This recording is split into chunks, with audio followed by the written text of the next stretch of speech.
Rome was not destroyed by enemies, it was destroyed by betrayal. Trusted generals turned into traitors, brothers became executioners. In the shadows of the Colosseum, loyalty was traded for power. Tonight, we uncover the betrayal that shook the Roman Empire, and the ruthless retribution that followed. The Roman Empire did not fall in a single night, nor was it crushed only by foreign enemies pressing at its borders. Its deepest wounds were often self-inflicted, born from ambition, envy, fear, and betrayal that grew inside its own walls. Rome was a civilization that celebrated loyalty, honor, and duty. Yet again and again, those ideals were sacrificed when power came within reach. From the marble halls of the Senate to the blood-soaked fields where legions once swore eternal allegiance, betrayal became a recurring force that shaped the empire's destiny. Understanding Rome's story means confronting this uncomfortable truth. Its greatest threat often came from within. In the early days of the Republic, betrayal was feared but restrained by tradition and law. Roman society was built on mos maiorum, the customs of the ancestors, which demanded loyalty to the state above personal gain. Yet even then, cracks were visible. Political rivalry was fierce, and ambition simmered beneath polite speeches and public virtue. Senators smiled at one another by day and plotted ruin by night. Power in Rome was never simply inherited. It had to be seized, defended, and constantly justified. This created an environment where trust was fragile, and alliances were temporary, lasting only as long as they served ambition. As Rome expanded beyond Italy, conquering vast territories and absorbing immense wealth, the stakes grew higher. Generals commanded armies that were loyal not to the Senate, but to the men who paid them, fed them, and led them to victory. This shift quietly transformed the balance of power. Soldiers began to see their commanders as benefactors and protectors, while the distant Senate seemed abstract and self-serving. In this atmosphere, betrayal no longer required secrecy alone. It could march openly at the head of legions. The career of Julius Caesar stands as one of the most powerful symbols of Roman betrayal, not because he betrayed Rome, but because Rome betrayed him, or so each side believed. Caesar crossed the Rubicon not merely as an act of rebellion, but as a declaration that the old rules no longer applied. The Senate, fearing his popularity and power, sought to strip him of command and dignity. Caesar, convinced that his enemies would destroy him if given the chance, chose civil war instead of submission.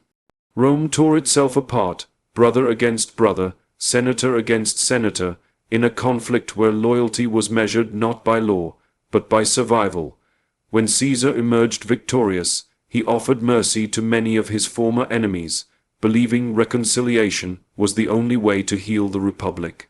This mercy, however, planted the seeds of his destruction.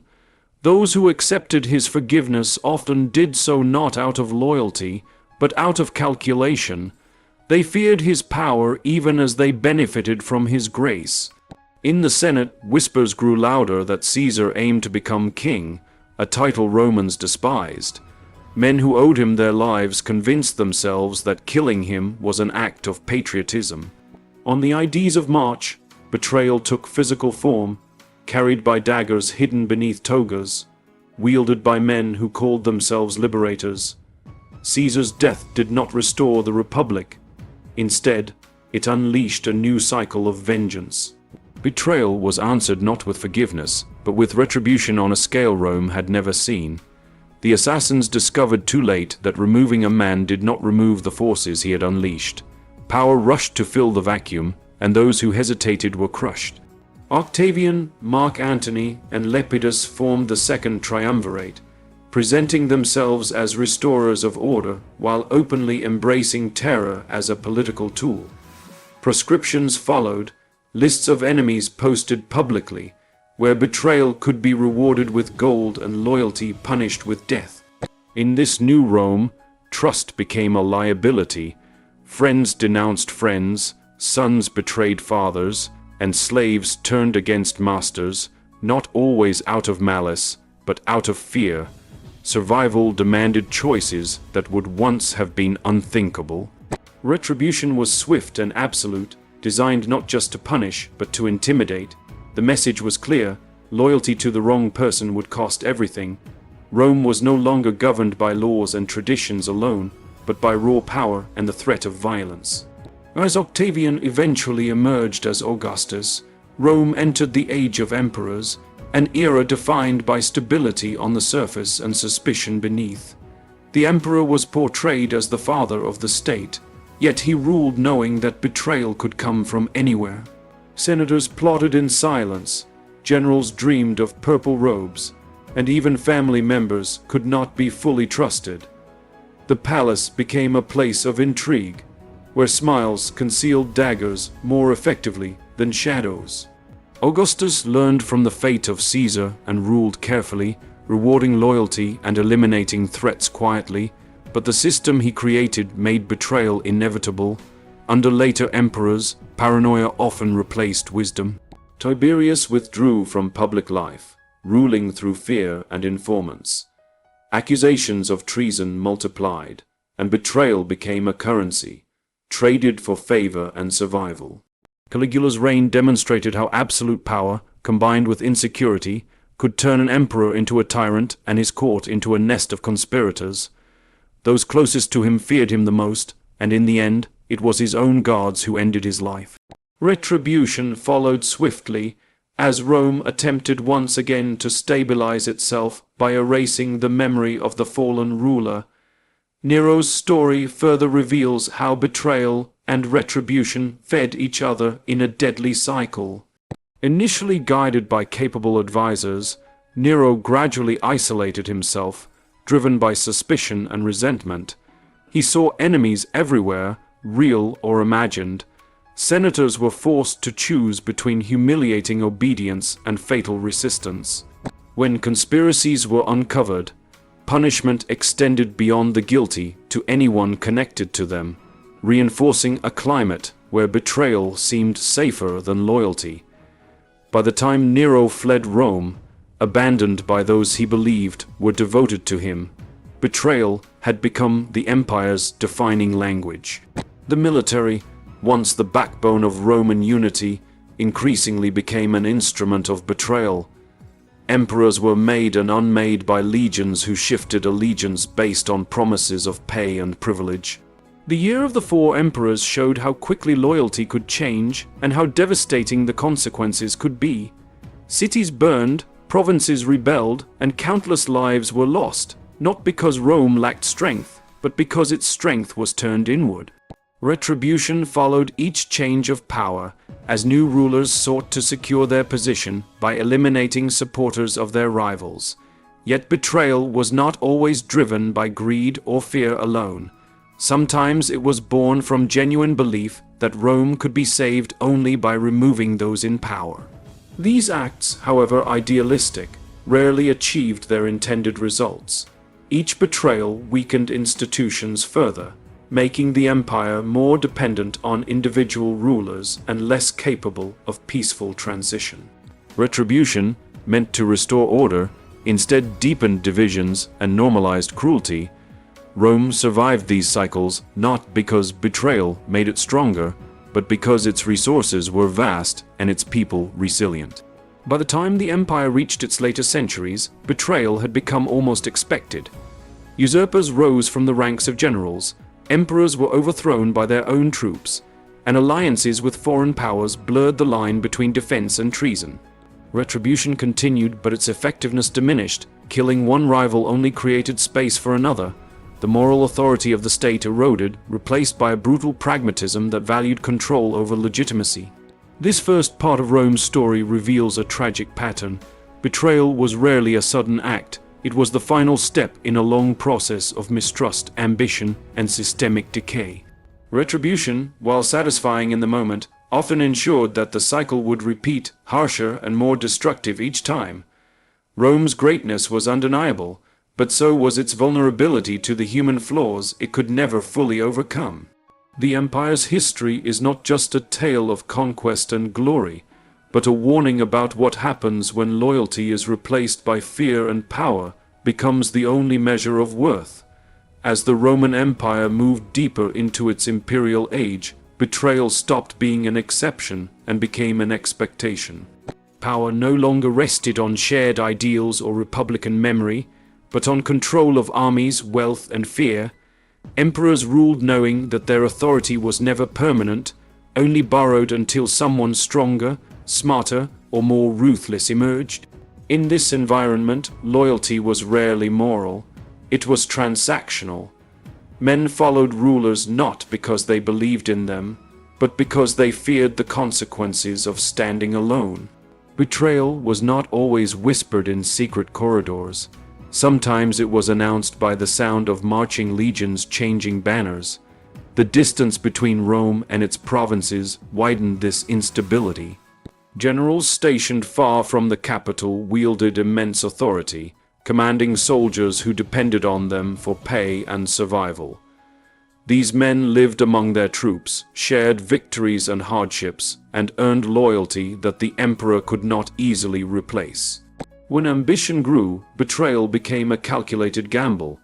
Declaring oneself emperor meant risking everything, but success promised unlimited power. Failure meant erasure. The empire became a stage where every powerful figure silently asked the same question: why not me? Retribution, once used selectively, now became systematic. Emperors understood that mercy could be interpreted as weakness. Each ruler learned from the downfall of the last, tightening control and eliminating threats earlier and more decisively. Suspicion became policy. Informants thrived, accusations multiplied, and trials for treason often required little evidence beyond rumor. The state justified these actions as necessary for stability, but the cost was immense. Trust dissolved not only between rulers and subjects, but within families, friendships, and institutions. The Severan dynasty demonstrated how betrayal could emerge even from attempts to secure loyalty. Septimius Severus famously advised his sons to enrich the soldiers and ignore everyone else. This strategy kept him in power, but it corrupted the relationship between emperor and army. Soldiers learned that their loyalty had a price, and emperors learned that failure to pay it could be fatal. When rulers became dependent on military favor, betrayal by the army was no longer shocking, it was inevitable. Retribution followed swiftly, but it rarely restored balance, only setting the stage for the next crisis. As emperors rose and fell with alarming speed, the meaning of legitimacy eroded. Once, Rome believed in law, tradition, and shared identity. Now, authority belonged to whoever could seize it and hold it long enough. Betrayal became morally neutral, judged only by outcome. If successful, it was celebrated as strength. If unsuccessful, it was condemned as treason. This mindset reshaped Roman political culture, turning survival into the highest virtue and reducing ideals to convenient slogans.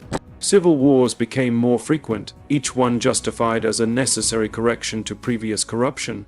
Yet every conflict weakened the empire further. Cities were damaged, trade disrupted, and populations exhausted. Retribution followed each victory as new emperors punished supporters of rivals and erased their memory.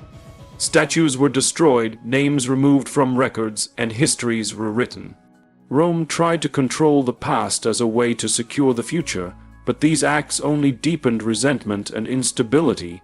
Betrayal was not limited to politics and the military, it extended into administration and daily governance. Provincial officials exploited their positions, betraying the trust of both emperor and people. Tax collectors enriched themselves, judges sold verdicts, and governors ruled like kings in distant lands. When these abuses were exposed, retribution was often theatrical, designed to reassure the public. Yet the system that allowed betrayal remained unchanged. Punishing individuals became a substitute for reform. Religion and ideology also became tools of betrayal and control. Emperors promoted loyalty through divine imagery, presenting themselves as chosen by the gods. Rejecting the emperor's authority could be framed not only as political betrayal, but as sacrilege. This fusion of power and belief intensified retribution, as dissenters were punished not merely as rebels, but as enemies of cosmic order. Over time, however, these claims rang hollow, especially as emperors themselves violated every principle they claimed to defend. The later empire faced a new dimension of betrayal in its relationship with foreign allies and mercenaries. As manpower shortages grew, Rome increasingly relied on non-Roman soldiers to defend its borders. These arrangements were pragmatic, but fragile. Alliances were based on promises of land, payment, and autonomy. When Rome failed to honor these agreements, resentment grew. What Romans labeled as barbarian betrayal was often a response to Roman betrayal first. Retribution followed, but each cycle pushed Rome further from its own ideals. Within the imperial court, betrayal became almost ritualized. Advisors competed for influence, knowing that proximity to power was both opportunity and danger. Emperors rewarded loyalty lavishly, then destroyed the same individuals when they appeared too influential. Survival required constant vigilance and adaptability. Many betrayed preemptively, striking before being struck. This atmosphere ensured that even capable leadership was undermined by fear, preventing long-term planning and trust. The division of the empire into East and West was itself a response to instability, an attempt to manage power more effectively. Yet this division introduced new rivalries and opportunities for betrayal. Emperors and co-emperors distrusted one another, each guarding against potential usurpation. Coordination weakened, and retribution became fragmented. Decisions made in one half of the empire often undermined the other, accelerating decline rather than preventing it. As external pressures increased, the internal consequences of centuries of betrayal became impossible to ignore. Armies were less disciplined, officials less accountable, and populations less invested in the state's survival. Rome still possessed resources and strength, but its cohesion was gone. When crisis struck, the instinct was no longer collective defense, but individual escape. Provinces looked to local leaders, cities negotiated separately, and soldiers followed whoever offered immediate security. Retribution, once intended to preserve Rome, now exposed its fragility. Punishments became harsher but less effective. Killing a rival no longer eliminated opposition, it fragmented it. Executing officials did not restore integrity, it discouraged competence. Each act of retribution solved a short-term problem while creating long-term damage. Rome trapped itself in a cycle where betrayal justified retribution, and retribution encouraged further betrayal. By the final centuries of the Western Roman Empire, betrayal was no longer shocking or scandalous. It was expected. Emperors were overthrown by their own guards, cities surrendered without resistance, and alliances shifted rapidly. The fall was not a single dramatic event, but a gradual unraveling of trust and purpose.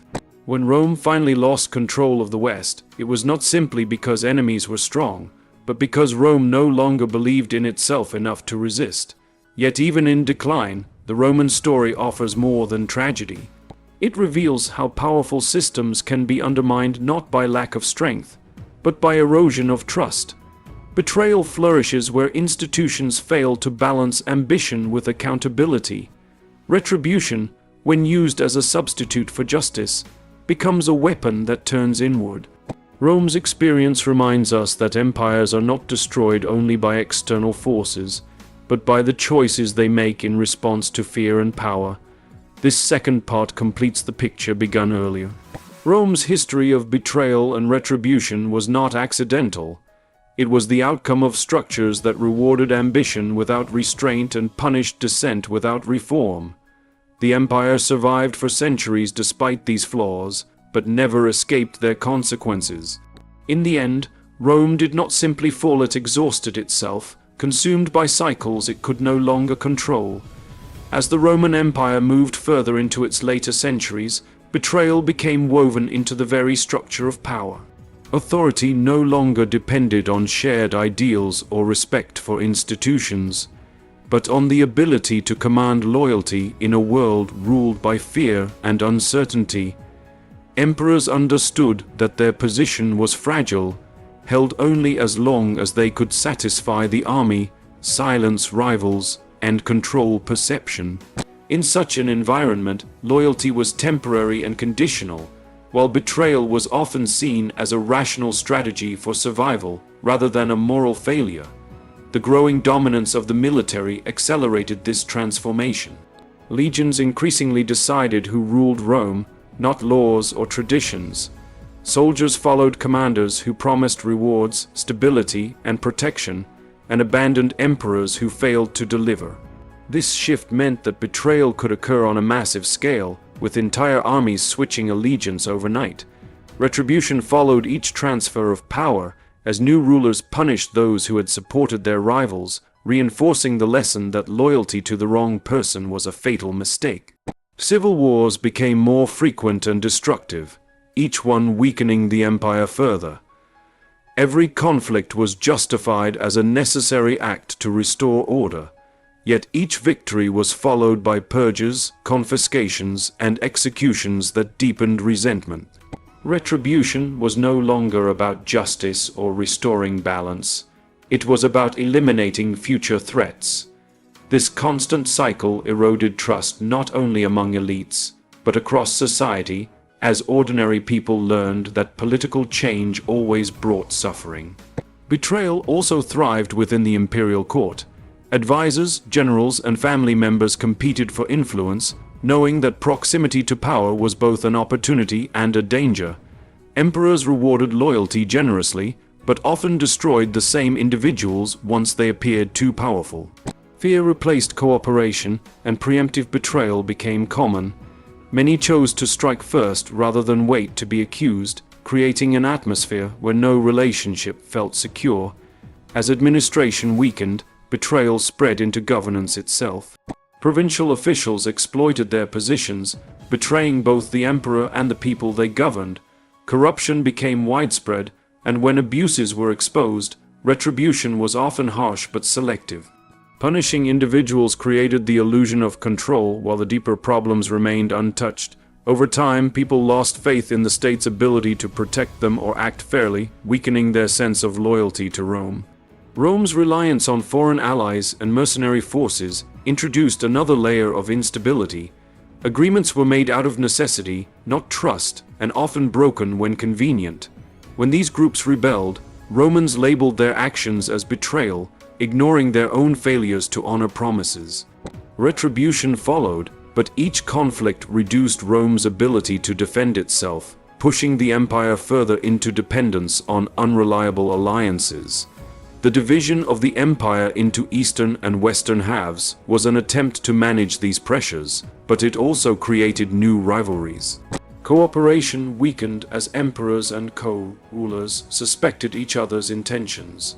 Betrayal became a constant concern, and retribution fragmented authority instead of strengthening it.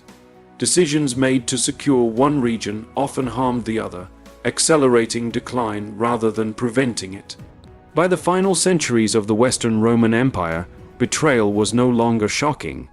It was expected. Emperors were overthrown by their own guards, cities surrendered without resistance, and officials shifted allegiance to whoever offered immediate safety. Retribution lost its power to intimidate as punishment became routine and ineffective. Rome still possessed resources and history, but it lacked unity and belief in its own future. In the end, the fall of Rome was not a single dramatic moment, but the result of long-term erosion. Betrayal weakened institutions, and retribution failed to restore them. Power was preserved through fear, but fear could not inspire loyalty or sacrifice. Rome's story shows how even the strongest empire can be undone when trust collapses and power becomes an end in itself rather than a responsibility. Rome did not fall because its walls were weak or its armies lacked strength. It fell because the bonds that held it together slowly dissolved. Betrayal became a habit, not a shock, and retribution became routine rather than meaningful. Each act of revenge promised stability, but delivered only deeper division. Power was protected through fear, yet fear could never replace trust, loyalty, or shared purpose. For centuries, Rome survived its own betrayals through sheer scale and resilience. But resilience without unity is temporary. As ambition replaced duty and survival replaced honor, the empire lost the very values that once made it unstoppable.